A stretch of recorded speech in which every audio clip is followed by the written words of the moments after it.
तो आज हम कहानी के एक ऐसे मोड़ पर चल रहे हैं जहां तलवारें चलने से ठीक पहले आवाजों की एक जंग लड़ी गई थी। हमारे सामने कुरुक्षेत्र के मैदान के वो शुरुआती 10 श्लोक हैं जहां युद्ध का ऐलान शस्त्रों से नहीं बल्कि शंखों की ध्वनि से हुआ था। बिल्कुल। और कल्पना कीजिए उस माहौल की, लाखों सैनिक, हजारों हाथी घोड़े, और दोनों तरफ के महारथी एक दूसरे के सामने खड़े हैं। हवा में एक भयानक सन्नाटा है और सब बस इंतजार कर रहे हैं कि पहला कदम कौन उठाएगा। और आज हम उसी पहले कदम की कहानी में उतरेंगे। हाँ, जब शब्दों और सन्नाटे की जगह शंख और नगाड़ों ने ले ली। और हमारा मकसद सिर्फ ये जानना नहीं है कि किसने कौन सा शंख बजाया। हाँ। हम ये समझने की कोशिश करेंगे कि ये सिर्फ एक रस्म थी, ना एक सोचा समझा साइकोलॉजिकल दाव। सही। इन ध्वनियों ने युद्ध शुरू होने से पहले ही किसी की जीत और किसी की हार की नींव कैसे रख दी। चलिए इस ध्वनि और शौर्य के महासंग्राम को समझते हैं। बिल्कुल। तो कहानी शुरू होती है दुर्योधन के खेमे से, श्लोक 11 में। वो अपनी सेना को एक निर्देश देता है। वो कहता है, अयनेषु च सर्वेषु यथा भागम अवस्थिता।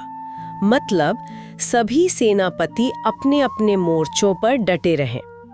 ये तो एक सामान्य सैन्य निर्देश लगता है ना? पहला हिस्सा तो बिल्कुल सामान्य है, लेकिन असली बात इसके बाद आती है।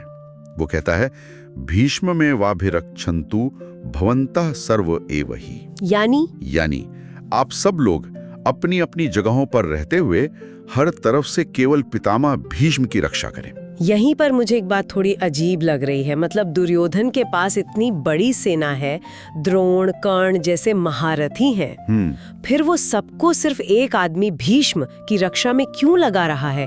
क्या ये एक तरह की कमजोर रणनीति नहीं है? ये सवाल बहुत अच्छा है और ये दुर्योधन के मनोविज्ञान की परतें खोलता है। अच्छा। देखिए, वो सैन्य ताकत से ज्यादा वंश की परंपरा और सम्मान पर भरोसा कर रहा था। उसके लिए भीष्म सिर्फ एक सेनापति नहीं, बल्कि कौरव वंश की अखंडता और गौरव के प्रतीक हैं। कुरुवृद्ध पितामह। बिल्कुल, वो वंश के सबसे बुजुर्ग हैं। दुर्योधन को लगता था कि जब तक भीष्म का ध्वज लहराता रहेगा, सेना का मनोबल बना रहेगा। वो एक व्यक्ति की नहीं, एक प्रतीक की रक्षा करवा रहा था। अच्छा, तो ये एक साइकोलॉजिकल दांव था। भीष्म सुरक्षित तो सेना का आत्मविश्वास सुरक्षित। हाँ। तो फिर इस निर्देश पर भीष्म की क्या प्रतिक्रिया हुई? क्या उन्हें अच्छा लगा कि पूरी सेना उनकी सुरक्षा में लगा दी गई है? श्लोक 12 इसका बहुत दिलचस्प जवाब देता है।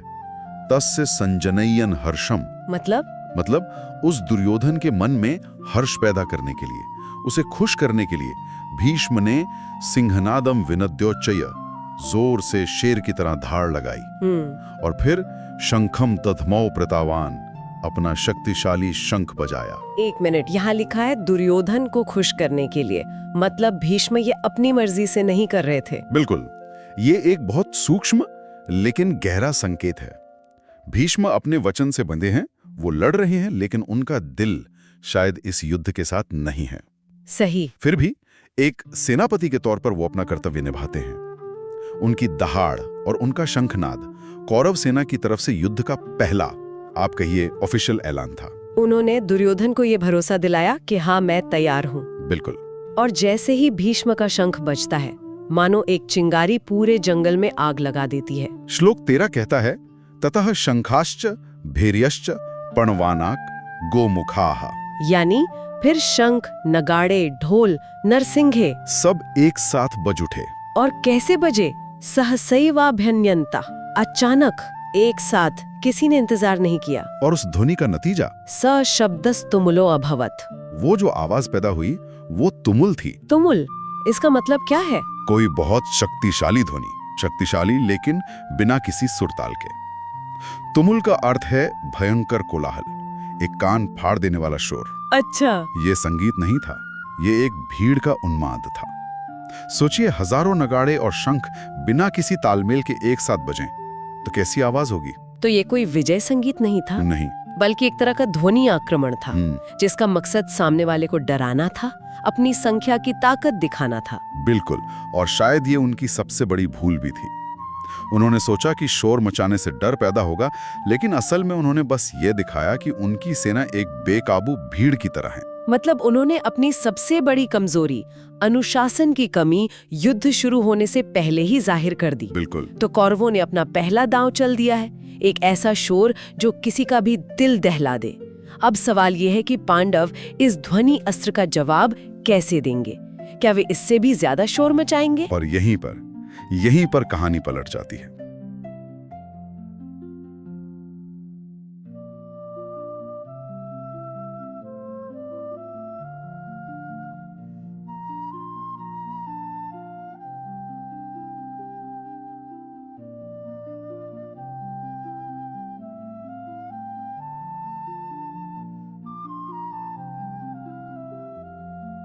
पांडवों ने शोर का जवाब शोर से नहीं दिया।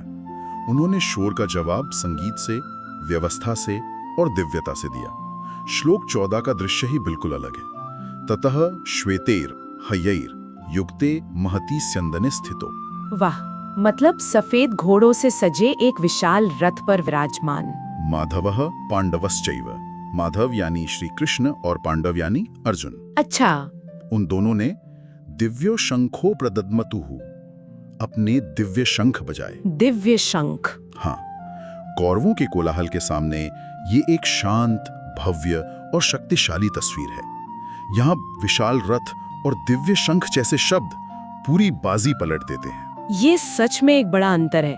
एक तरफ जमीनी शोर और दूसरी तरफ एक दिव्य संगीत की शुरुआत। और यहाँ से तो एक एक करके सभी महारथियों का परिचय होता है उनके शंखों के साथ। हाँ, और ये एक नामावली से कहीं ज्यादा है। ये पांडव सेना के चरित्र को दिखाता है। कैसे? श्लोक 15 में सबसे पहले श्री कृष्ण हरिषिकेशो अपना पांचजन्य शंख बजाते हैं। फिर धनंजय यानी अर्जुन अपना देवदत्त शंख बजाते हैं। और फिर आते हैं भीम। पौंड्रम दद्मौ महाशंख भीम कर्मा वृकोदरः। भयंकर कर्म करने वाले भीम ने पौंड्र नामक महाशंख बजाया। देखिए, यहाँ महाशंख शब्द का इस्तेमाल किया गया है। जैसे भीम की शक्ति और कद के लिए कोई साधारण शंख काफी ही नहीं था। सही बात है, जैसे भीम के लिए कोई साधारण शंख बना ही नहीं था। उनके शंख की ध्वनि भी उतनी ही भीमकाय रही होगी। बिल्कुल। इसके बाद आते हैं सेना के सबसे बड़े राजा युधिष्ठिर। उन्होंने अनंत विजय शंख बजाया, जिसका अर्थ है अनंत विजय। नाम में ही एक घोषणा है। और फिर नकुल सहदेव ने सुघोष और मणि पुष्पक बजाए।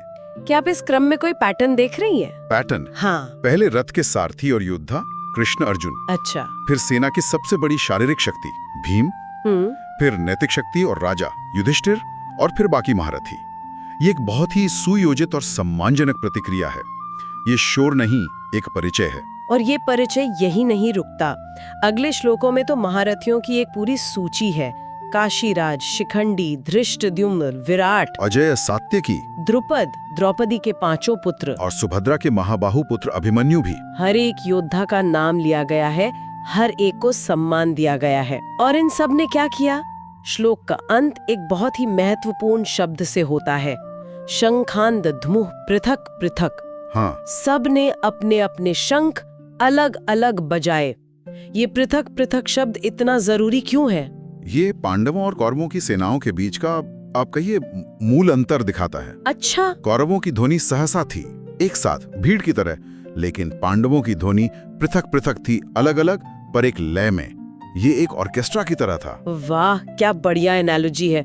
ऑर्केस्ट्रा में हर वाद्य यंत्र अपना अपना सुर बजाता है। बिल्कुल। सितार का अपना, वायलिन का अपना, लेकिन जब वे सब एक साथ एक धुन में बजते हैं तो उसकी शक्ति किसी भी शोर से 1000 गुना ज्यादा होती है। आपने बिल्कुल सही पकड़ा। यही पांडव सेना की शक्ति थी। वहां हर योद्धा की अपनी पहचान है, अपना सम्मान है। वे सिर्फ एक भीड़ का हिस्सा नहीं है। हर शंख की ध्वनि एक महान योद्धा की उपस्थिति की घोषणा थी। और जब ये सभी घोषणाएं एक साथ एक धुन में गूंजी तो उसका जो असर हुआ वो असाधारण था। तो अब हम उस क्षण पर आ गए हैं जब इन दो अलग अलग ध्वनियों का टकराव होता है। इसका अंतिम परिणाम क्या हुआ? श्लोक 19 इसका वर्णन करता है, और सच कहूं तो इसे पढ़कर रोंगटे खड़े हो जाते हैं। बताइए। श्लोक कहता है, स घोषो धार्तराष्ट्राणाम हृदयानि व्यदार्ययत्। ओहो। उस घोष ने, पांडवों की उस संगठित ध्वनि ने धृतराष्ट्र के पुत्रों यानी कौरवों के हृदयों को विदीर्ण कर दिया, फाड़ दिया। रोंगटे खड़े हो गए सुनकर। मतलब सिर्फ डराया नहीं, सीधे दिल पर वार किया। हाँ, ये दिमागी खेल की पहली और निर्णायक जीत थी। और इस ध्वनि का असर कितना व्यापक था? श्लोक कहता है, नभश्च पृथ्वी चैव तुमुलो व्यनुनादयन। उस ध्वनि ने आकाश और पृथ्वी दोनों को गुंजा दिया। अब ये सोचिए, कौरवों की ध्वनि को भी तुमुल यानी भयंकर कहा गया था। हाँ। पर उसने किसी का दिल नहीं चीरा। हाँ। लेकिन पांडवों की ध्वनि ने कौरवों के दिल फाड़ दिए। ऐसा क्यों? क्योंकि पांडवों की ध्वनि सिर्फ शोर नहीं थी, उसमें एक संदेश था। वो धर्म की, आत्मविश्वास की और दिव्य समर्थन की आवाज थी। उसने कौरवों के मन में बैठे सबसे गहरे डर को सच साबित कर दिया कि वे अधर्म के पक्ष में खड़े हैं।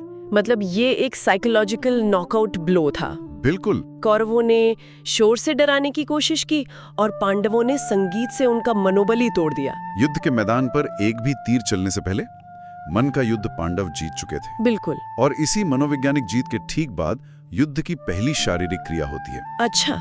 ध्वनि का युद्ध अब शस्त्रों के युद्ध में बदलने वाला है। श्लोक 20 हमें उसी दहलीज पर ले आता है। अथ व्यवस्थितान दृष्ट्वा धार्तराष्ट्रान कपिध्वजः। अब जब कौरवों की सेना व्यूह रचना में व्यवस्थित खड़ी थी, तब कपिध्वज अर्जुन ने प्रवृत्ते शस्त्र संपाते धनुरुद्यम्य पांडवः। जब शस्त्र चलने की तैयारी लगभग हो ही चुकी थी, उस क्षण में पांडुपुत्र अर्जुन ने अपना धनुष उठाया। और यहीं पे वो ठहराव आता है जो पूरी गीता की पृष्ठभूमि बनता है। शंख बज चुके हैं, मनोवैज्ञानिक बढ़त मिल चुकी है, और अब जैसे ही अर्जुन तीर चलाने वाले हैं, कहानी एक नया मोड़ लेती है। ये एक निर्णायक क्षण है। ध्वनि का अध्याय समाप्त होता है और कर्म का अध्याय शुरू होने वाला है। अर्जुन का धनुष उठाना उस महान संवाद की शुरुआत है जिसे सुनने के लिए पूरी दुनिया आज भी रुक जाती है। तो अगर हम इस पूरी चर्चा को समेटे तो इन 10 श्लोकों ने हमें क्या सिखाया? ये सिर्फ शंख बजाने की एक सूची तो नहीं है। बिल्कुल नहीं। इन श्लोकों में हमने 2 सेनाओं का पूरा चरित्र देख लिया। सही। एक तरफ कौरवों का कोलाहल है जो उनकी विशाल संख्या और कच्ची ताकत को तो दिखाता है, लेकिन उसमें कोई अनुशासन या नैतिक बल नहीं है। वो एक भीड़ की तरह हैं। सब एक ही धर्म की धुन में बंधे हुए हैं। सही कहा। ये दिखाता है कि युद्ध केवल मैदान पर शस्त्रों से नहीं लड़ा जाता, वो मन में, विश्वास से और चरित्र से भी लड़ा जाता है। और युद्ध शुरू होने से पहले ही युद्ध शुरू होने से पहले ही पांडवों ने यह साबित कर दिया था कि एक अनुशासित ऑर्केस्ट्रा की शक्ति एक अनियंत्रित भीड़ के शोर से कहीं ज्यादा होती है। वाकई। एक आखिरी विचार जो इन श्लोकों को पढ़ने के बाद मेरे मन में अटक गया है। बताइए। ग्रंथ में कहा गया है कि ध्वनि ने कौरवों के हृदयानी को विदीर्ण कर दिया, सिर्फ उनके साहस या मनोबल को नहीं। हृदय। हाँ, हृदय शब्द का प्रयोग बहुत गहरा है। ये सोचने पर मजबूर करता है कि क्या कोई युद्ध शारीरिक रूप से शुरू होने से बहुत पहले ही नैतिक और भावनात्मक स्तर पर हारा या जीता जा सकता है? मतलब जब आपका दिल ही मान ले कि आप गलत हैं, तो क्या दुनिया की सबसे बड़ी सेना भी आपको नहीं जिता सकती? ये सोचने वाली बात है।